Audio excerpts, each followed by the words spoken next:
Modern society requires computer literate citizens to meet workforce demands. Day-to-day living also requires a degree of ability to use and access the internet, which will continue to increase as we move further into a technological age. Considering that effective teaching prepares students for the workforce and societal living, it would appear the role of an effective teacher in a modern classroom would be to ensure developing skills to use technology. There are a vast number of websites containing lesson plans, activities, and virtual manipulatives. The benefits of using these sites are that children are not only becoming more confident with using computers, they are also learning through experiences, a key principle of the constructivist learning theory.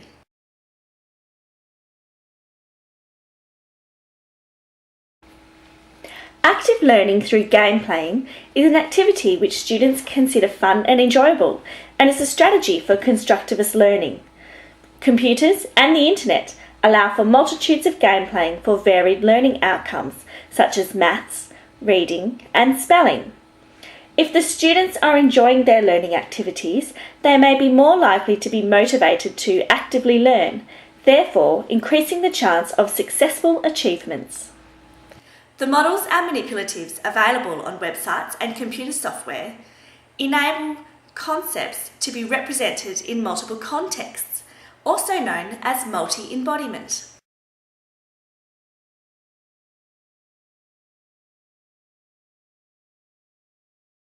Multi-embodiment allows children to make appropriate abstractions and generalisations about new knowledge. This is particularly effective in teaching mathematical concepts. The link titled Virtual Learning would take you to a document containing examples of some of these manipulatives that are readily available to be used in a classroom. Many of the sites also provide detailed learning objectives and lesson plans which can assist a teacher in planning an effective lesson to meet curriculum outcomes. The use of technology for learning can incorporate video and PowerPoint presentations to present a topic. They would vary the manner in which information is delivered to students, allowing for the differing ways that students may process information. By asking students to present assignments using technology, such as multimedia or creating their own website, would also mean they are becoming more skilled in using technology. If a classroom was able to provide a computer per student, virtual learning would be beneficial in allowing students to move at their own pace through a lesson, allowing each student to operate in his or her own zone of proximal development. This is an important strategy for effective learning as shown in Vygotsky's socio-cultural theory. As teachers are faced with diverse classrooms, using virtual learning may be a way to cater for the varied needs of the student group. Many virtual lessons also provide immediate feedback, so students would receive reinforcement quickly. Students receiving positive reinforcement for correct results will be more likely to continue enjoying the activity and progress through the work whilst exhibiting desirable classroom behaviour. Learner-centred e-learning allows rural students to study something that they may not otherwise have access to. Culturally relevant subjects such as music, art and dance can be studied online for students of any age, creating an engaging and collaborative structure for learning. Perhaps the way of the future will be purely virtual classrooms where students direct their own learning. This idea is presented in the article Tomorrow's Teacher by Libby Price.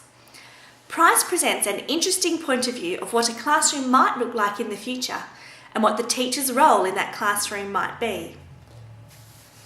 She presents the idea that schools will no longer exist as we know them, that each community has their own learning hub. Students of all ages would be scanned in through microchips, carry their own computer-based journal, and have access to a wealth of technology, facilities, and teachers that would enhance their personalised learning journey. Whether or not this is how education will play out in the future, we can already see an increase in online adult education happening today. With advancing technology, there is a possibility that virtual classrooms may become the way for effective teaching in the future.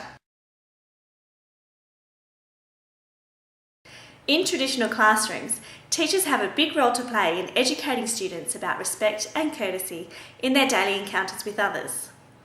With the emergence of social networking, teachers now have an additional responsibility in educating students on correct conduct on the internet.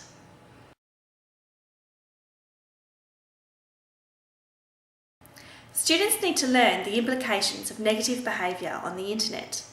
While schools and teachers may ban the use of social networking sites whilst the students are at school, they will still use them in their own time.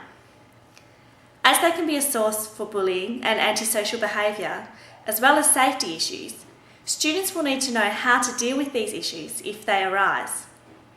There are many ways teachers can embrace the use of social networking to enhance learning.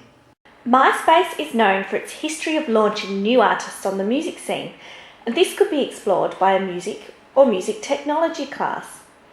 Study groups can be set up on Facebook where students can interact and research a topic together. There is the possibility of inviting other people who have real-life experience in the topic to contribute to discussions.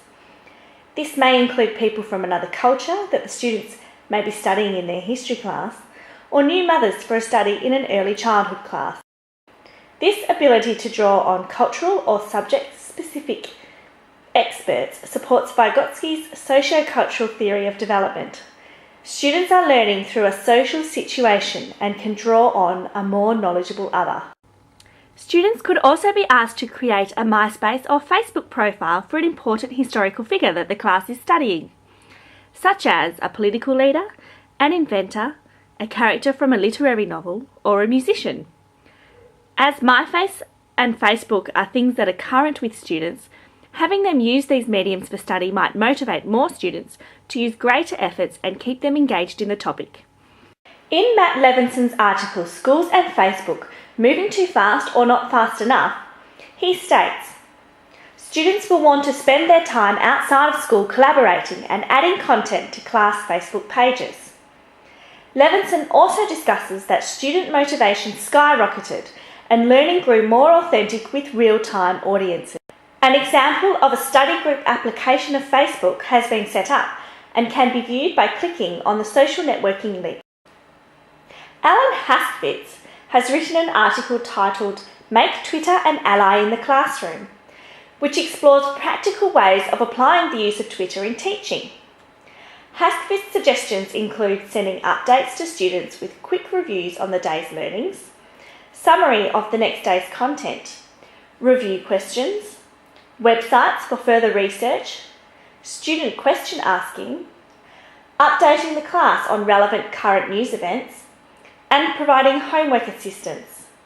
It would also assist students who are absent from class. Children in our society will grow up using social networking sites, whether it's allowed at school or not. An effective teacher can utilise these sites to broaden the research base and experience of the students to enhance the learning that's being taught.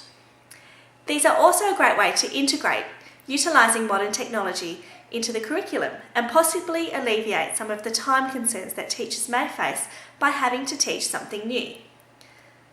It will be critical as younger students and older ones become active social networkers that they are taught how to remain cyber safe and how to represent themselves positively on the internet.